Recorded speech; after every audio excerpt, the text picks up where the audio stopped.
Hello दोस्तों, नमस्कार। आप सभी का स्वागत है आपके अपने YouTube channel current affairs magic में। और आज हम बात करने वाले हैं 29 जून के करंट अफेयर्स की। और वीडियो को अंत तक ज़रूर देखिएगा। और हमारा पहला क्वेश्चन है कि इंग्लिश प्रीमियर लीग 2019-20 का खिताब किसने जीता है। तो जो इंग्लिश प्रीमियर लीग है 19-20, इसका जो खिताब है वो लिवरपूल ने जीता है। और 30 वर्षों में ऐसा पहली बार हुआ है कि जब फुटबॉल क्लब ने इसे जीता है। और इस क्लब ने अब तक कुल 19 लीग खिताब जीते हैं, जबकि जो प्रीमियर लीग है इसके युग में यह उनकी पहली जीत है। मैनचेस्टर सिटी के चेल्सी ने 2-1 के स्कोर के साथ हारने के बाद यह क्लब ने यह खिताब जीता था। हमारा अगला क्वेश्चन है कि भारत के बाहर दुनिया का पहला योग विश्वविद्यालय कहाँ खोला जाएगा। यानी जो योग का विश्वविद्यालय है वो इंडिया में स्थित है। और उसके बाद में जो पहला इंडिया से बाहर दुनिया का जो विश्वविद्यालय है वो अमेरिका में खोला जाएगा। और ये जो विश्वविद्यालय है इसका नाम स्वामी विवेकानंद हैं उनके नाम पर रखा जाएगा। और इस विश्वविद्यालय की जो 6वें अंतर्राष्ट्रीय योग दिवस के अवसर पर शुरू किए जाने की घोषणा की थी, यानी जो अभी 6ठा अंतर्राष्ट्रीय योग दिवस मनाया गया 21 जून को, तब इसकी घोषणा की गई। और स्वामी विवेकानंद योग अनुसंधान संस्थान योग के अध्ययन के लिए बेंगलुरु में डीम्ड विश्वविद्यालय है। और इसके जो चांसलर हैं वो डॉक्टर HR नागेंद्र विवेकानंद योग विश्वविद्यालय के पहले अध्यक्ष हैं। और विश्वविद्यालय के जो वर्ष 2020 में सेमेस्टर की जो पहली कक्षा 24 अगस्त 2020 से शुरू होगी। और इसके अलावा जो योग है इसमें ऑनलाइन मास्टर कार्यक्रम को विश्वविद्यालय द्वारा प्रस्तुत किया जा रहा है। तो योग दिवस है वो 21 जून को मनाया जाता है। और इसका जो अब की बार विषय रखा गया था वो रखा गया था yoga for health, yoga at home. हमारा अगला क्वेश्चन है कि रक्षा कॉन्क्लेव 2020 गुजरात का उद्घाटन किसने किया। तो ये कि हमारे रक्षा राज्य मंत्री श्रीपद नाइक ने। और इनके द्वारा जो रक्षा कॉन्क्लेव 2020 गुजरात है इसका उद्घाटन किया गया। और जो डिफेंस कॉन्क्लेव 2020 है गुजरात, इसका रक्षा और एरोस्पेस विनिर्माण क्षेत्र पर 2 दिवसीय डिजिटल सम्मेलन किया गया यहाँ पर। और इस कॉन्क्लेव को जो आयोजन है ये हमारे भारतीय उद्योग परिसंघ और गुजरात के द्वारा और इसके साथ में society of Indian defence manufacturers, इन दोनों ने मिलकर किया था। हमारा अगला क्वेश्चन है कि फीफा महिला विश्व कप 2023 की मेज़बानी कौन करेगा। तो इसकी जो मेज़बानी है वो ऑस्ट्रेलिया और न्यूजीलैंड दोनों करेंगे। और फुटबॉल फेडरेशन ऑस्ट्रेलिया और न्यूजीलैंड फुटबॉल द्वारा ये प्रस्ताव फीफा परिषद के सदस्यों द्वारा डाले गए 35 वोटों में से 22 वोट मिले इनको। और इसमें कोलंबिया फुटबॉल एसोसिएशन को 13 वोट मिले थे। जो फीफा महिला विश्व कप 2023 है ये 32 टीमों के साथ खेला जाएगा। और ये पहला संस्करण होगा। और साथ ही ये 2 फेडरेशन AFC और OFC ऑस्ट्रेलिया और न्यूजीलैंड द्वारा मेज़बानी में आयोजित किया जाने वाला पहला टूर्नामेंट होगा। जो फीफा का हेडक्वार्टर है वो ज्यूरिख स्विट्ज़रलैंड में है। और जो फीफा के अध्यक्ष हैं वो हैं जिनानी इन्फेंटिनो। हमारा अगला क्वेश्चन है कि महापरवाना योजना का शुभारंभ किस राज्य सरकार ने किया।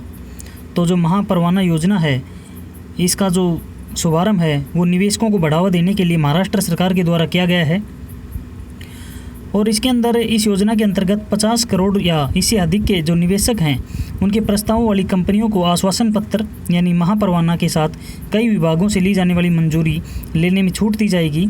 और इन कंपनियों को महाराष्ट्र उद्योग व्यापार और निवेश सुविधा सेल यानी मैत्री एकल खिड़की प्रणाली से आवेदन करना होगा। और 48 घंटों के अंदर यह ऑनलाइन अनुमति इनको मिल जाएगी। जो महाराष्ट्र के CM हैं उद्धव ठाकरे और यहाँ के राज्यपाल है भगत सिंह कोश्यारी। हमारा अगला क्वेश्चन है कि स्विस बैंकों में जमा पैसे के मामले में भारत कौन से स्थान पर है। तो जो देश हैं जो स्विस में अपना पैसा जमा करते हैं उनमें हमारा भारत है वो 77वें स्थान पर है। पहले ये 74वें स्थान पर था और अब ये 77वें स्थान पर पहुंच गया है। जो पाकिस्तान है वो 99वें स्थान पर है। बांग्लादेश 85वें स्थान पर है। नेपाल 118वें स्थान पर है। इसमें श्रीलंका 148वें स्थान पर है और भूटान 196वें स्थान पर है। जो पहले स्थान पर है वो ब्रिटेन है और दूसरे स्थान पर अमेरिका और तीसरे स्थान पर है यहाँ पर वेस्ट इंडीज़। जो स्विस नेशनल बैंक है इसका हेडक्वार्टर ज्यूरिख स्विट्ज़रलैंड में है और इसके जो अध्यक्ष हैं वो हैं थॉमस जॉर्डन। हमारा अगला क्वेश्चन है कि युवा पे मोबाइल ऐप लॉन्च करने के लिए उद्यमा के साथ किस बैंक ने साझेदारी की है। तो तो ये साझेदारी की है यस बैंक ने, और यस बैंक ने अपनी जो डिजिटल वॉलेट मोबाइल ऐप युवा पे है, इसको लॉन्च करने के लिए जो उद्यमा टेक्नोलॉजी है इसके साथ दोनों ने इन्होंने साझेदारी की है। और ये एक ऐप के माध्यम से बैंक अपने ग्राहकों को संपर्क रहित भुगतान में सक्षम बनाएगा।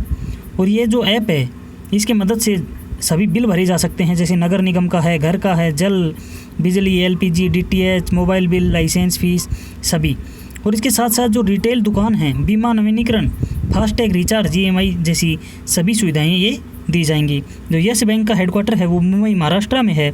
इसके एमडी और सीईओ हैं प्रशांत कुमार, और इसकी जो टैगलाइन है वो है एक्सपीरियंस और एक्सपर्टाइज। हमारा अगला क्वेश्चन है कि विजडन इंडिया पोल में सचिन तेंदुलकर को हराकर कौन भारत के ग्रेट टेस्ट बल्लेबाज बन गए हैं? तो ये बन गए हैं राहुल द्रविड़। और जो राहुल द्रविड़ हैं ये हाल ही में विजडन इंडिया द्वारा किए गए एक सर्वेक्षण में राहुल द्रविड़ को अब तक का सबसे महान भारतीय टेस्ट बल्लेबाज माना गया है।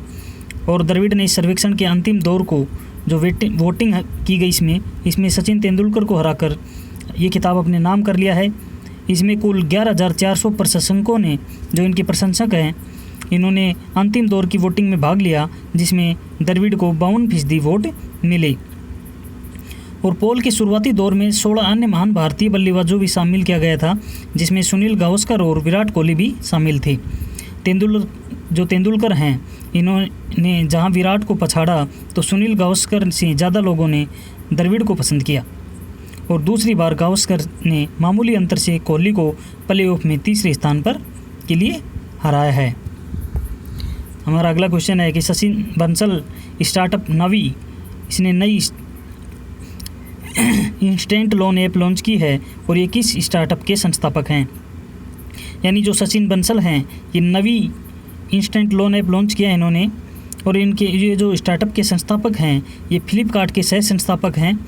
और इन्होंने जो फाइनेंशियल सर्विस है इनकी, उनके लिए नवी मध्य आय वर्ग के उपभोक्ताओं को पर्सनल लोन प्रदान करने के लिए इन्होंने नवी लेंडिंग ऐप लॉन्च किया है। ये जो ऐप है नवी लेंडिंग ऐप, इसके ज़रिए 36 महीनों तक की चुकाने की अवधि के साथ 5 लाख रुपए तक का इंस्टेंट ऋण प्रदान किया जाएगा। जो नवी है इसका हेडक्वार्टर बेंगलुरु कर्नाटका में है, और इसकी जो स्थापना है वो 2008 में की गई थी। हमारा अगला क्वेश्चन है कि नासा हेडक्वार्टर का नाम किसके नाम पर रखा जाएगा? तो जो नासा है इसका जो हेडक्वार्टर है वो वाशिंगटन डीसी में स्थित है, और इनका जो हेडक्वार्टर है इसका नाम बदलकर, मुख्यालय का जो नाम बदल रहे हैं, तो एक इंजीनियर थी मैरी डब्ल्यू जैक्सन, इनके नाम पर रखने का ऐलान किया है। और यह जो जानकारी है ये नासा के प्रशासक हैं जिम ब्रेडेनस्टाइन, इनके द्वारा दी गई है। और जैक्सन है ये 2005 में 83 साल की आयु में इनका निधन हो गया था। और राष्ट्रपति ट्रंप हैं, इन्होंने साल 2019 में हिडन फिगर्स कोग्रेंशल गोल्ड मेडल एक्ट पर हस्ताक्षर किए, और जिससे मरणोपरांत जैक्सन, जॉनसन, वॉन और क्रिस्टीन डार्डन को सम्मानित किया, जो 1967 में नासा के ह्यूमन कंप्यूटर स्कूल में शामिल हुए थे। जो नासा का हेडक्वार्टर है वो वाशिंगटन डीसी में है। हमारा अगला क्वेश्चन है निधन के बारे में। तो हमारे वीर चक्र पुरस्कार से सम्मानित स्क्वाड्रन लीडर परवेज जामस जी का निधन हो गया, और वे 1965 में सेना में भर्ती हुए थे और 1985 में सेनावर्ती भी हो गए थे। और उन्होंने 1971 के भारत पाकिस्तान युद्ध के दौरान पराक्रम के साथ वीरता के लिए वीर चक्र से इनको सम्मानित किया गया था। और दिसंबर 1971 में पाकिस्तान के खिलाफ ऑपरेशन के दौरान flight lieutenant Parvez Rustom Jamasji एक हेलीकॉप्टर इकाई उड़ा रहे थे, जिस पर दुश्मन द्वारा 2 बार मशीन गन और 2 बार मोर्टार से हमला किया गया।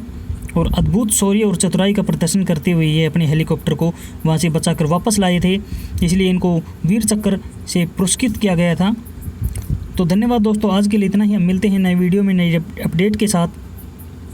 और दोस्तों हम चाह रहे हैं कि जैसे आज 28 तारीख है, तो ये जो करंट अफेयर्स हैं ये कल की अपडेट थी जो हम आज आपको मॉर्निंग में दे रहे हैं।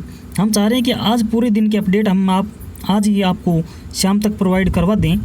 तो आप सभी को कैसा लगेगा, आप कमेंट में अपनी राय ज़रूर दें। धन्यवाद।